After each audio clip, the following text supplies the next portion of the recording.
যখন নতুন নতুন বিদেশ আইছিলাম দেখতাম যে কত মানুষ বিদেশ করতে করতে বুড়া ঝুনা ঝুনা হয়ে গেছে। কি রে ভাই, আগে কি দেশে যাইতে মন চায় না? এরা কি আজীবনে বিদেশ থাকবো নাকি? একজনের জিগাইলাম কি চাচা বিদেশ কত বছর? কয় বেশি না, মাত্র 35 বছর। কি রে ভাই, একটা মানুষ যদি 35 বছর বিদেশি করে এর জীবন যৌবনের আর ভাই আছে কি? আর জীবন যৌবন তো সব বিদেশি গিয়ে লাইছে।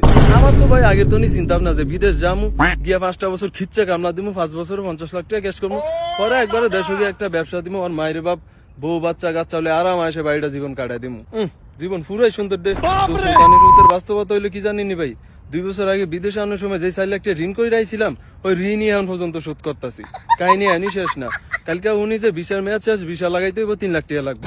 পড়ছিনি বিপদে, বাইরে ফোন দিলাম, গরু ছাগল যা আছে সব বেচেন, 3 লাখ পাঠান, ভিসা লাগাইতে হইব। আপাই তো হইনা বেউস, এখন কিছু তো করার নাই, ভিসা তো লাগাইতে হইব, বিদেশ তো করতে হইব। এখন না আসলে বুঝলাম যে যদি 50 বছরও বিদেশ করি, বিদেশ করতে করতে যদি শহীদ হয়ে যাই, 50 লাখ টাকা ক্যাশও করতে পারতাম না, আর দেশে গিয়ে ব্যবসাও দিতে পারতাম না। আমার বউ খাইব কি বাল, আমার জীবন যৌবন যা আছে সব বিদেশি খেয়া লাইব। আমার জীবন যৌবন সব বিদেশি খেয়া লাইব ভাই। আমার বউ কবল কোনো ভালো করতো না।